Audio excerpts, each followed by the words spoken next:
Ya, baik. Kita praktikum ya, praktikum tentang analisis korelasi kanonik. Ya, saya review dulu sebentar bahwa kalau kita punya dua pasang set variabel bukan variabel satuan, ini ada himpunan variabel di sini yang ukurannya adalah P kali 1, ada sebanyak P variabel, dan kemudian kita juga punya himpunan variabel kedua itu sebanyak Q variabel. Misalnya ini variabel ekonomi, ini variabel sosial, ya misalnya gitu ya. Ini indikator-indikator ekonomi, ini indikator-indikator sosial masyarakat, ya. Nah, kemudian kita ingin mengkorelasikan set variabel ini dan set variabel ini secara lebih efisien menggunakan korelasi kanonik kan begitu. Maka langkahnya adalah kita akan membentuk ya membentuk apa ini namanya? Membentuk variabel kanonik, pasangan variabel kanonik. Di mana ini adalah A transpos ya, ini kalau ini K, kemudian X 1 ya, ini X-nya adalah variabel asal. Kemudian ini V, K, ya, ini adalah vektor B, K, ini matrik variabel asal. Nah, inilah yang kemudian nanti kita korelasikan ya. Ini yang nanti kita korelasikan antara U dan K dengan pasangannya K, K, ya, ke K. Ya, di mana K itu adalah 1 sampai minimum dari P atau Q, ya, minimumnya. Kalau P-nya 10, Q-nya 3, maka kita hanya mengambil 3 pasang saja. Ya, 3 pasang saja. Istimewanya di pasangan variabel kanonik ini, ya, variabel pertama itu yang akan mendapatkan korelasi yang paling besar. Ya, variabel pertama. Ini adalah pasangan variabel kanonik yang pertama. Dia korelasinya maksimum. Ya, korelasinya maksimum. Kemudian dilanjutkan dengan pasangan variabel kedua ya, yang punya korelasi maksimum di bawah maksimumnya pasangan pertama dan dia saling bebas. Ya, ini pasangan ini dan ini saling bebas, ya. Dan berikutnya sampai kemudian ya sampai ke terakhir ya. Misalnya itu P, jadi UP dan VP gitu. Nah, gitu ya.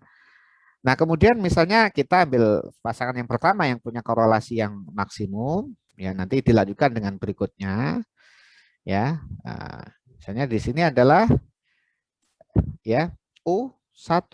Nah, U1 sendiri adalah sama dengan A1 transpos dari X1, gitu ya.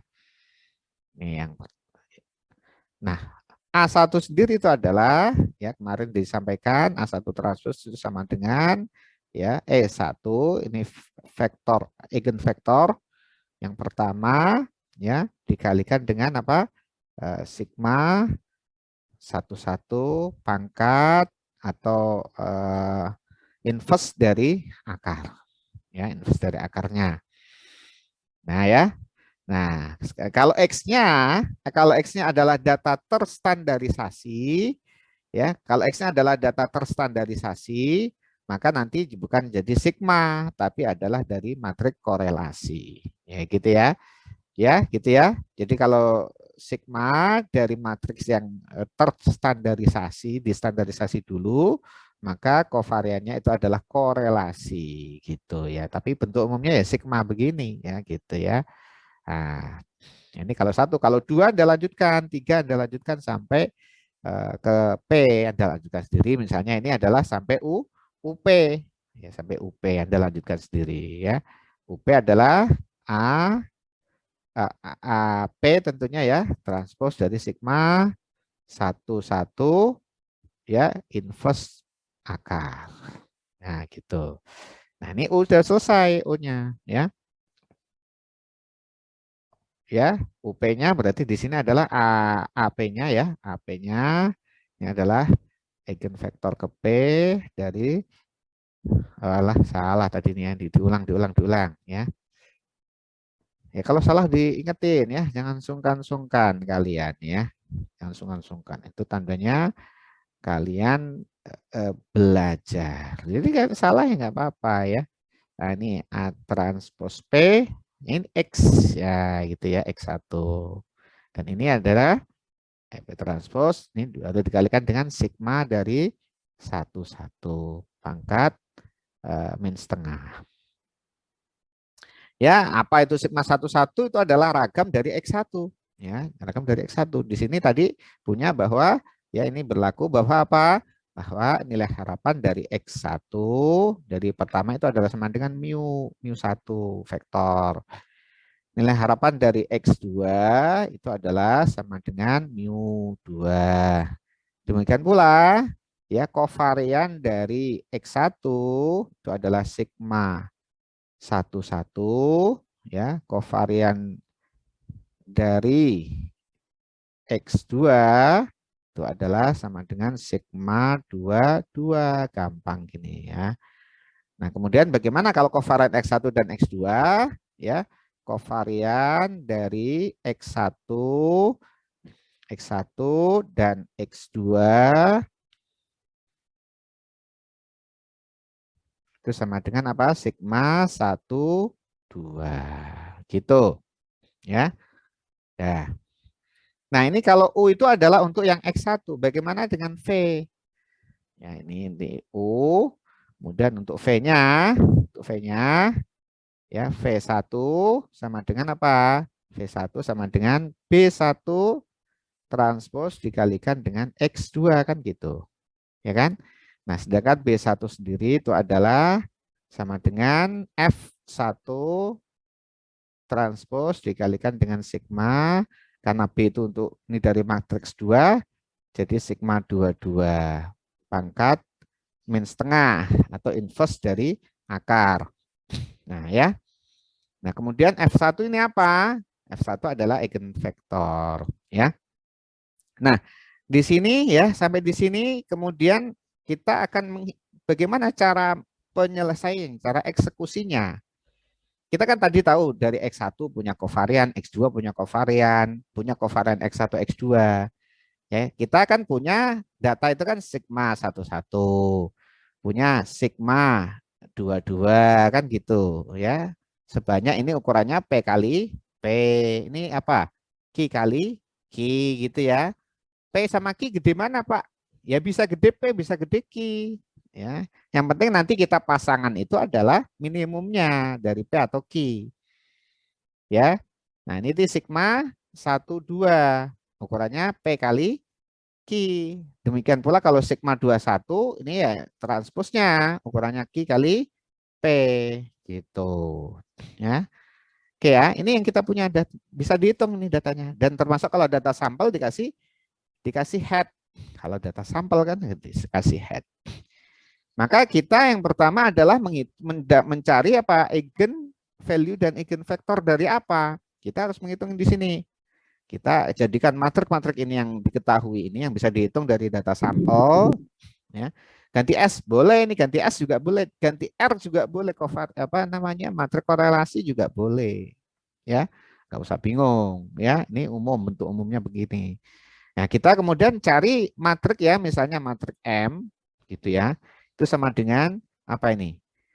Sigma 1 inverse akar, sigma 1 2, sigma 2 inverse nggak pakai akar, sigma 21, sigma 1 inverse akar. Jadi ini 1 nyambung 1 2 2 2 1 1. Ini yang dicari dulu. Ini yang dicari dulu. Ya, baru kemudian eigenvektor dari M ini ya, eigenvektornya ya. Ini ukurannya berapa ini M? Tentu kalau pakai 1 berarti ukurannya P kali P, ya kan gitu ya. Jadi ukurannya akan P kali P. Nah, kalau kebalikan yang kecil itu Q, yang lebih kecil adalah matrik kedua, ya ini jadi Q kali Q gitu ya pasangannya. Gitu ya. Jadi jangan bingung ini. Saya anggap ini P-nya lebih kecil dari ini misalnya dibuat ya P lebih kecil dari Q, maka matriknya ini gitu ya. Nah, dah ya.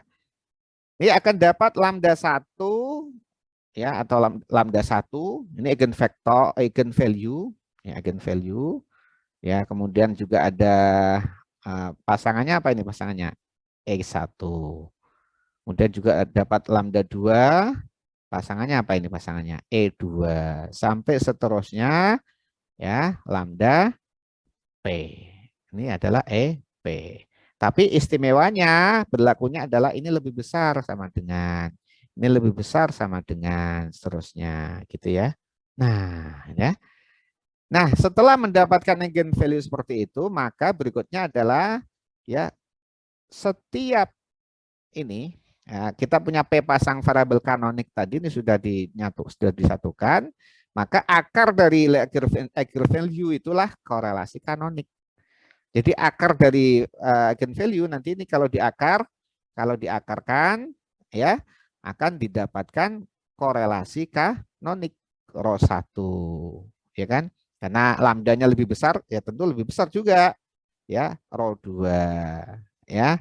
Nah, seterusnya sampai rho P. Ya. Nah, ini adalah korelasi kanoniknya. Nah, ya kan? Udah dapat nih. Tinggal diakar aja dari sini. Akar lambda ini. Akar lambda I. Itu adalah korelasi kanonik. Inilah korelasi kanonik. Korelasi kanonik dari mana ini? Ini adalah korelasi kanonik untuk core ya. Korelasi kanonik untuk U1 V1. Rho 2 U2 V2. Rho P UP VP. Ya, gitu. Sudah dapat korelasi kanonik. Sekarang adalah korelasi kanonik sebanyak P. Oke. Sekarang kita cari pasangannya U1, V1 dan seterusnya ya. Nah, kita di sini sudah dapat apa? Eigenvektor. Ya kan? Yang tadi itu bahwa ya U1 sendiri itu adalah A1 dikalikan dengan X1. Kita harus mencari vektor A-nya ini, vektor A1 ini. Ya kan? Tadi vektor A1, ya A1 ini bukan vektor ini adalah variabel kanonik pertama. Ya. Ya, gitu ya. Nah, ini A1 A1 itu adalah sama dengan bukan E. Ya, tadi itu E1 transpos ya dikalikan dengan sigma 11 inverse akar. Kalau begitu karena ini transpos, maka kalau tidak ditranspos itu sama dengan apa? Dibalik. Kalau ini ditranspos ini dibalik ini. Jadi sigma 11 pangkatnya tetap ini E1. Nah, E1 dari sini ambilnya. E1. E1 di sini masuk ya. Dapatlah A1. Dapat A1 ya. Anda lanjutkan sampai dapat AP sama dengan apa? Sigma 11 inverse akar ya, ini negatif ya. Ini negatif. Ini kok jadi nyambung gini ya.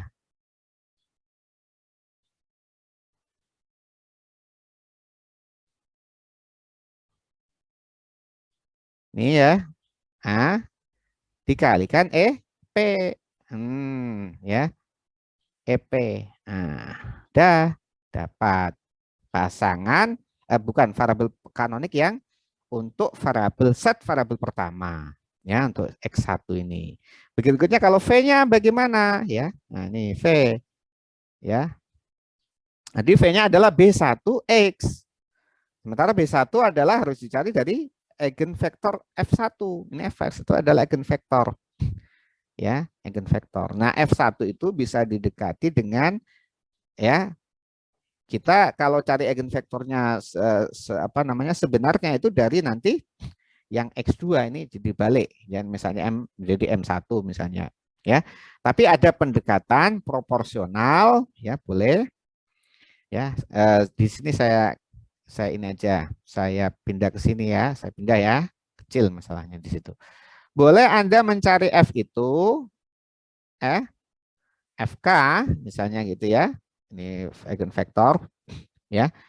Ini dari mana? Dari matriks yang berikutnya yaitu M2 lah ya, M2.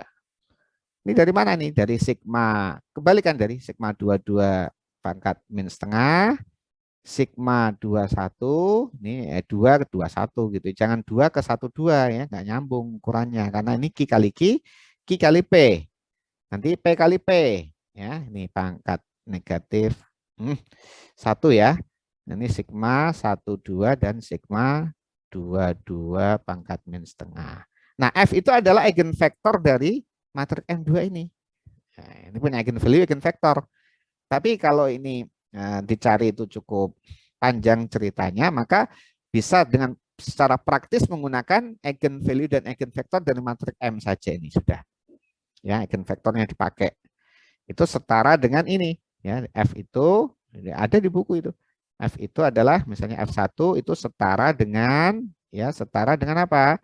Ya, sigma 22 pangkat min setengah sigma 21 sigma 11 pangkat min setengah juga dikalikan eigenvektor 1. Nah, ya, jadi nggak perlu cari eigenvektor lagi di sini, ya. Nggak perlu cari juga ini dituntaskan, tapi dituntaskan juga nggak apa-apa. Ya, ini setara dengan ini. Ya, nah kemudian Anda lanjutkan sampai FP juga kan pasangannya P ya, atau FQ, ya, FQ, ya. Tapi diambil sebanyak P saja karena mengikuti pasangannya, gitu ya. 21 sigma 11 pangkat min setengah EP. Nah, udah dapat F. Berikutnya adalah B. Maka berikutnya B itu adalah ya B transpos itu adalah F transpos dikalikan sigma. Ya ini kalau B1 ya sigma 22 pangkat min setengah. Maka selanjutnya berarti BK BP itu sama dengan FP ya P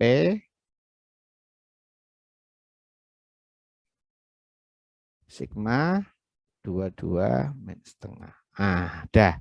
Kalau udah dapat B, maka kita berikutnya V. Ya, berikutnya adalah V1 sama dengan B1 transpos X2. Udah dapat kombinasi linearnya kan. Terakhir kan kita harus mencari kombinasi linear kan gitu. Nah, ini sudah dapat kombinasi linearnya ya. Kalau datanya itu dari sampel dikasih head ya, dikasih head. Udah dapat selesai semuanya. Ya, sudah dapat. Nah, itulah ya. Sehingga kita akan punya ya U1, V1 dan korelasinya. Seterusnya sampai UP, VP dan korelasi kanoniknya ya. Nah, kemudian setelah itu prosesnya adalah uji hipotesis. Apakah korelasi kanonik itu signifikan atau tidak? Itu terakhir ya, itu diuji. Ya, ada uji hipotesisnya. Apakah korelasinya sama dengan 0 atau tidak? Nah, untuk praktikumnya kita ke R ya. Saya buka dulu. Ada yang mau nanya nggak sini? Izin bertanya, Pak. Ya. Sebetulnya saya mau konfirmasi yang M tadi, Pak, matriks F. Kenapa? Ini siapa yang nanya nih? Saya, Pak Desi. Desi. Konfirmasi, Pak, yang matriks M. Ya? Yang matriks M tadi, Pak. Matriks M. Kenapa dengan matriks M? Kalau di PPT Bapak itu sigma 11 atau sigma 22-nya itu inverse setengah. Yang benar inverse setengah atau inverse 1 yang Bapak tulis ya, Pak? Inverse 1. Di PPT inverse setengah ya? Iya. Oh, iya, di PPT-nya diperbaiki. Inverse 1. Ya, inverse saja. Ya, salah ketik ya. Nah, itu diperbaiki itu. Bagus. Ya, bagus. Ada lagi? Cukup. Nah, kalau udah kita ke latihan ya. Ke latihan di contoh soal 10.1. Ya, ada lagi kalau nggak ada lagi kita lanjutkan. Ya. Nah, saya udah ketik matriks R-nya. Ini matriks R-nya. Ya. Ini adalah matriks korelasinya, ukurannya 2 kali 2. 4 kali 4. Dari set variabel 2 kali 2 dan 2 kali 2. Nah, dari ini kebetulan di partisinya itu pas setengah-setengah. ya. Pas 22 ini dipartisi, kita partisi supaya kita bisa mengambil korelasi di set variabel pertama, korelasi di set variabel kedua, dan korelasi ya ibaratnya itu kalau diaslikan datanya itu kovariannya gitu ya, R12 dan R22. Nah, keuntungan dengan menggunakan matrik korelasi nantinya itu kita akan langsung mendapatkan bobot ya, dan kita bisa langsung menghitung proporsional varian yang bisa dijelaskan ya, itu. Karena total eigenvalue yang diperoleh itu ya sama dengan banyaknya variabel. Oke, nah ini kita cari eigen di R11, ya, boleh juga R22, jadi kita cari eigennya. Nah, kemudian kita cari di sini adalah tadi matrik 11 yang inverse akar. Jadi ini inverse akar. Nah ya, ini belum disampaikan mungkin ya ini. Nah, bagaimana mencari ini? Ya kan, mencari ini. Nah, kalau lambda ini adalah tadi eigenvalue-nya M, nanti kita harus cari eigenvalue dari sigma 11. Jangan pakai lambda ya, pakai yang lain. Ya, pakai yang simbol yang lain. Misalnya apa? Misalnya alfa gitu ya. Jadi nanti kita cari nih eigenvalue-nya. Maka sigma 11 itu adalah jumlah dari apa? Ini jumlah I1 sampai P, jumlah dari alfa 1, kemudian E itu milik ini, jangan pakai itu, misalnya pakai gamma ya. Gamma atau ini kalau pakai notasi yang udah dipakai itu ya. Ini tapi dari matrik sigma 11. Ini adalah eigenvalue-nya, kemudian ini eigenvektornya. Eigenvektor dari vektor sigma 11, eigenvektor sigma 11. Ya. Nah, kemudian kalau inverse-nya min 1 ya. Ini adalah sigma, tinggal ini diseper, ya, diseper. Ini EI ya. Ini tidak berubah ini perkalian eigenvektornya nggak berubah. Yang berubah ininya diseper. Berikutnya kalau pangkatnya min setengah, Anda nggak boleh langsung Anda akar matrik sigmanya, Anda akar nggak boleh. Nggak boleh tuh di akar kemudian di inverse, itu jelas salah ya. Karena matrik sigma itu bisa ada yang negatif isiannya, termasuk korelasi juga ada yang negatif.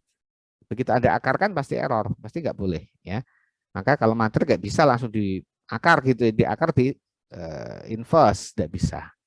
Ini sebagai aturan eigenvalue eigenvektor. Berarti adalah sama dengan, nah ini Anda boleh akarkan lambdanya, karena akar lambdanya ini dijamin positif. Lambda dijamin positif, karena dari matrik apa? Ini epsilon ya, epsilon dari matrik yang definite positif. Ya. Ini yang jadi gampang aja. Ya ini kalau ini lambda, ini seperakar lambda. Itu adalah matrik inverse akar. Ya. Sehingga kembali ke tadi. Ya, diikuti semuanya ya. Nah, ini sudah nih satu akar dari eigenvalue-nya, ya kan? Ini eigenvektornya kali transpose eigenvektornya, karena ada dua berarti 2 kali ya, sampai 2 kali gitu ya. Dan untuk matrik yang R22 juga sama, tapi diambil dari matrik R22 gitu ya. Udah ya, kita tinggal running. Nah, berikutnya adalah matrik M. Matrik M tadi adalah R11 inverse akar, R12 kemudian inverse dari matrik R22 ya, kemudian R21 dan matrik 11 inverse akarnya. Tadi udah ditulis di mana tuh? Di M ini. Ya, ini. Ya, ditulis dulu. Oke, tahu ya? Nah, yang penting itu tahu prosedurnya, bukan asal sekedar bisa ngolah. Ya, tahu prosedurnya, itu yang penting. Ya, sudah ini M. Nah, kemudian dicari eigenvalue-nya. Eigenvalue-nya kemudian kita akar sekalian, ya, karena nanti akar eigenvalue dari matriks M itu adalah korelasi kanoniknya ini, korelasi kanoniknya ketemu 0,738 dan 0,03 itu korelasi kanonik. Korelasinya ketemu dulu. Baru kemudian kita, karena langsung eigenvalue-nya itu korelasi kanonik, akar eigenvalue-nya. Berikutnya adalah nanti kita akan mencari pasangannya, pasangan variabel kanoniknya. Ya, kita definisikan eigenvektornya, kumpulannya matriks eigenvektor, eigenvektor pertama kita ambil. Setelah dapat eigenvektor pertama, kita cari A1. A1 adalah tadi. Ya, jadi ini kalau di R itu hanya menerjemahkan konsep saja. Jadi apa? S1. A1 ini. A1 adalah sigma 11 inverse akar dikalikan eigenvektor 1. Nah, ini kan diterjemahkan saja ini, ya. Kalau paham konsepnya ya sudah. Nanti ini berarti ini adalah variabel kanoniknya. Ya, kalau udah ketemu A1 ya ini, maka kita dapatkan X11 ini data aslinya, ini X21 data aslinya, X1 dari set variabel pertama, X2 dari set variabel pertama. Udah dapat U1 nanti kalau ini dikalikan ketemu sudah, ya. Dapat variabel baru, variabel kanonik baru. Itu U1. Kemudian yang V1, ya V1 ini tadi ya pakai pendekatan R22 inverse akar, R21 R11 inverse akar dikalikan E1 karena sudah dicari duluan. Ya. Nah, ini sudah dapat F1. Kemudian B1 adalah R22 inverse akar dikalikan F1 tadi. Nah, kalau udah dapat B1 maka variabel kanonik yang V1 bisa ditulis dan bisa langsung dieksekusi nih kalau ada datanya kan gitu ya. Ini berarti V1 ya sama dengan B1 yang pertama karena ada 2. Ini adalah dari X1 dari variabel 2 dan di sini ya B1 X2 dari variabel kedua. Nah, karena ada 2 pasang Anda lanjutkan U1 dan U2 dan V2-nya dengan hanya mengganti apa? E-nya, hanya mengganti di sininya. Kalau U2 berarti ya E2. Gitu ya. Kalau di sini V2 ini ganti E2 juga. Ya, B2 diganti F2, ini F2 ya, ini F2. Ini jadi nanti V2 adalah B2. Begitu, selesai sudah. Sudah selesai. Nah, berikutnya kita kan tentu ingin menguji korelasi kita itu signifikan atau tidak. Kan begitu ya? Korelasinya itu signifikan atau tidak. Kalau ngelihat angkanya sih udah gede 0,7, ya kan? Kalau ngelihat angkanya, angka korelasinya sih 0,7, tapi harus diuji. Nah, kita sekarang dalam proses pengujian. Ya, dalam proses pengujian. Nah, kalau pengujian ini N-nya harus besar nih, 500 lah misalnya gitu ya. Ya. Nah, ini coba N-nya. Kita ambil N-nya 500. Ya. Ini pengujian ada di belakang tuh, di buku bagian belakang ya. Di belakang tuh ya. Itu penting dilakukan ya. Nah, coba ya. Ini N sama dengan 500. P-nya 2, Q-nya 2. Ya kan? Nah, kita ingin menguji. Uji yang pertama adalah apakah row 1 dan row 2, punya 2 pasang korelasi kanonik. Ya, apakah row 1 dan row 2-nya itu 0? Nah, dua-duanya ini diuji. Jadi uji row 1 dan row 2 ini langsung dua-duanya sama dengan 0. Sama dengan 0. Cara ujinya adalah ini. Coba lihat di halaman 566 itu. Ya, uji yang pertama diuji dua-duanya sekaligus, 0 atau tidak. Namanya kalau regresi uji apa? Simultan. Nah, itu uji simultan dulu. Nah, ujinya adalah ini. Jadi dua-duanya dimasukkan row-nya ya. Kita coba hitung statistik ujinya. Jret, statistik hitung, statistik ujinya pakai K-square dengan derajat bebas P kali Q, ya kan? Derajat bebasnya P kali Q, yang nama semuanya masih terlibat di situ. Statistik uji bandingkan. Statistik hitungnya berapa? 392. Statistik ujinya berapa? 9,48. Jadi tolak H0. Ya kan? Tolak H0. Kalau dengan tingkat kepercayaan 95%. Ya. Oke. Kemudian setelah tolak H0 kita kan belum tahu nih. Ya kan dua-duanya ini yang apakah dua-duanya 0 atau salah satunya 0. Maka diuji satu-satu. Ya, itu yang pertama row satunya yang diuji. Apakah sama dengan 0. Ya. Row satunya apakah sama dengan 0. Ya, kalau di buku kan ujinya row 1 tidak sama dengan 0. Ya, berarti yang row 2-nya yang sama dengan 0. Berarti ini yang kalau menguji pertama adalah row satunya tidak sama dengan 0 ini gimana? Tidak sama dengan 0 atau row 2-nya yang sama dengan 0. Tidak sama dengan tidak ada nih, tidak sama dengan.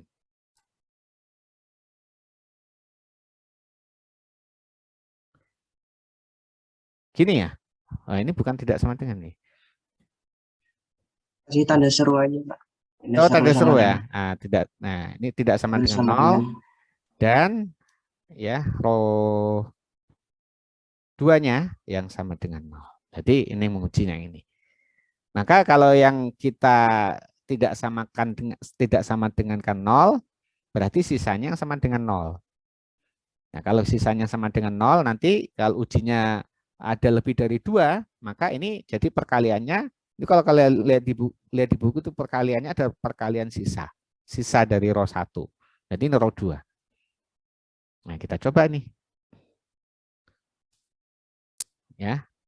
Oh, statistik uji. Statistik hitungnya berapa? Apakah row 1 tidak sama dengan 0? Nah, ternyata adalah gagal tolak H0. Artinya row satunya tidak sama dengan 0. Gitu. Dan row 2-nya sama dengan 0. Udah selesai. Hanya gagal tolak H0 kan? Gagal tolak H0. Ya. Berarti row satunya signifikan gitu loh ya kan? Ya kan? Ini kan H0 nih. H0-nya adalah row 1 tidak sama dengan 0, row 2-nya sama dengan 0. Ya udah selesai ujinya. Berarti row 2-nya yang tidak signifikan gitu sama dengan 0. Nah, ya kan? Karena gagal tolak H0. Dan begitu. Jadi kita simpulkan tadi ya apa? Korelasi kanoniknya adalah signifikan. Nah, adapun kemudian ya ini misalnya kalau ini terlalu gede, Pak. Bagaimana kalau 30? Ya, 30. Kalau variabelnya hanya 2 ya mungkin masih bisa juga nih, coba ya. Coba. Karena variabelnya hanya 2. Statistik uji, hitung statistik uji. Apakah uji serentaknya signifikan? Signifikan. Uji serentaknya signifikan.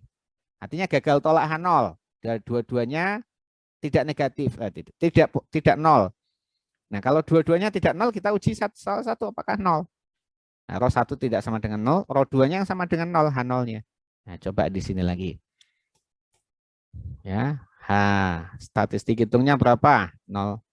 Statistik ujinya berapa? Tetap dalam posisi bahwa row satunya signifikan. Dengan N30 masih tetap row satunya tidak sama dengan 0, ya. Nah, sudah begitu cara ujinya. Kalau begitu sudah disimpulkan. Nah, kemudian menulis persamaan liniernya, kombinasi liniernya. Yaitu dari A1 dan B1 tadi. Dari A1 dan B1 tadi. Ya, ini apa nih? Ini B1, ini A1.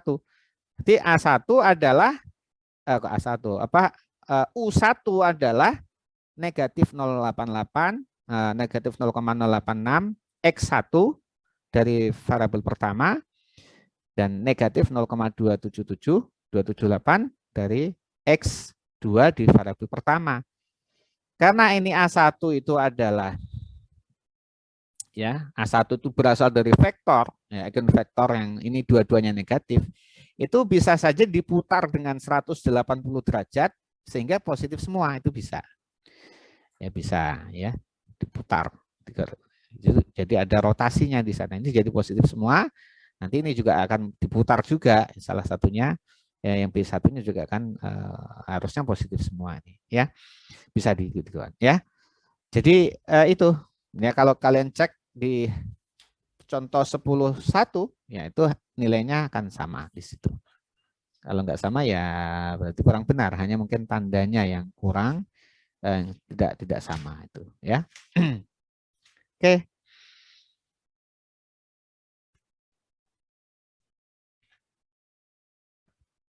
Ya, coba dicek. Row satunya adalah 0,7, kalau di buku 0,74. Kita 0,73 kalau nggak salah ya. Nah, 0,7. Ya, 74.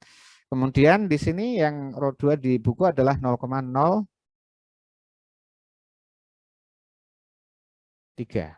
Harusnya ya. Ah, betul, 0,03. Sama ya, sama untuk korelasi kanoniknya. Oke. Ya, baik. Melanjutkan contoh yang 10 example 10.1, di mana kita sudah sampai pada penghitungan proporsi varians yang bisa dijelaskan oleh variabel kanonik. Ya, ini diberikan matriks R ya sesuai dengan example 10.1. Ini adalah matriksnya.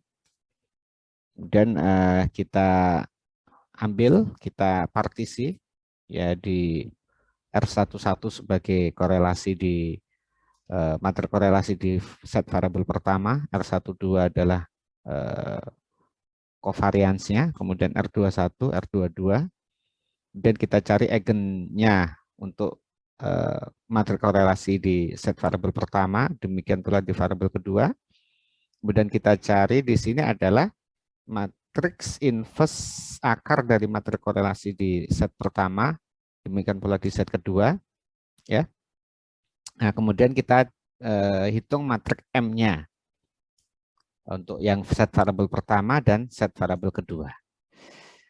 Maka kemudian eigenvalue dari matrik M, ya, kemudian akarnya itu adalah merupakan korelasi kanonik ya, merupakan besarnya korelasi kanonik. Kemudian ini adalah eigenvektor dari matrik M. Kemudian kita ambil vektornya, vektor cirinya ya, eigenvektornya. Kemudian kita create A1 dan A2 ya. Nantinya yang A1 ini bisa menjadi menjadi persamaan di variabel kanonik pertama dari set variabel pertama, dan demikian pula yang variabel kanonik kedua ya, ini merupakan kombinasi linear. Kemudian ya untuk menghitung apa itu namanya tadi proporsi varian yang bisa dijelaskan oleh U1 atau U2 atau V1 maupun V2, ini kita gabung ya vektor A1 dan A2-nya ya di dalam satu matriks ya. Nah, ini kalau kita punya punya pasangannya 5 ya, kita betul A1, A2, A3, A4, A5, dan kita gabung di sini nantinya menjadi 5 kali 5 ya. Ini vektor A kemudian di inverse. Nah, ya kan di inverse. Inilah yang tadi waktu penjelasan itu harus di inverse dulu tuh matrik A-nya. Baru kemudian kita akan bisa menghitung proporsi variansinya nanti. Ini kita cek ya, varian dari U1 dan varian dari U2 harus memenuhi kriteria dari variabel kanonik, harus sama dengan 1 ya. Kalau sama dengan 1 maka sudah benar. Ya, kalau varian U1 dan varian U2-nya sudah sama dengan 1 maka benar. Ini P-nya 2. Nah, ini kalau kita jumlah dari trace matrik A yang sudah diinverse tadi ya, itu sama dengan 2 atau sebanyak variabel. Nah, kemudian U1 ini bisa menjelaskan variabel asal dari himpunan set variabel di set variabel pertama itu adalah yang ini, yaitu sebesar 65,98%. Kemudian variabel kedua adalah variabel kanonik kedua atau kombinasi linear kedua atau U2 yang bisa menjelaskan dari set variabel pertama sebesar 34%. Ini sudah benar berarti ya. Kalau dijumlah itu 100%. Itu untuk yang U. Nah, bagaimana dengan yang V? Yang V juga sama, tapi saya cenderung untuk menghitung F ya. Itu dari eigen vektor di matrik M2 daripada menggunakan nilai proporsionalnya. Sehingga kita tadi sudah menghitung matriks M2, kita ambil eigenvektornya ya F1 dan F2. Kemudian B1 adalah perkalian dari matriks ya inverse akar dari matriks R22 dari korelasi variabel kedua. Ini B1, demikian pula B2 ya. Nah, ini V1 V2 bisa kita bentuk persamaannya, persamaan kombinasi linearnya. Berikutnya adalah kita cek ya varians dari V1 dan varians dari V2 ini juga sama, harus memenuhi kriteria sama dengan 1 ya. Ini juga sama dengan 1 ya. Nah, kalau kita lihat di sini ya di materi sebelumnya bahwa varians dari variabel kanonik itu sama dengan 1 gitu ya. Ini propertiesnya ya begitu. Nah, baik, kita lanjutkan tadi. Nah, kemudian B-nya kita satukan, matriks B-nya ya dari B1 dan B2, udah di-inverse sama juga. Nah, kemudian ini kalau kita cari kita jumlahkan trace dari perkalian ya elemen vektor ya, vektor di matriks B tadi ya, ini kita ambil trace-nya. Ini juga sama dengan banyaknya variabel ya, pasangannya tadi 2, dari variabel juga sebanyak 2. Kemudian ini adalah proporsi yang varian yang bisa dijelaskan oleh V1 dari apa? Set variabel kedua ini sebesar 59,7%, sedangkan ini adalah yang bisa dijelaskan oleh V2 ya sebesar 40,29%.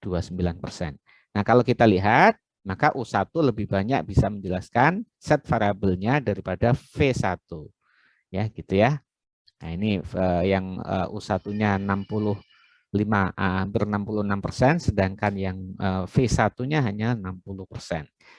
Ya, itu sebagai tambahan materi ya di praktikum ya analisis korelasi kanonik. Mudah-mudahan bisa semakin lengkap ya pembahasannya. Terima kasih. Assalamualaikum warahmatullahi wabarakatuh.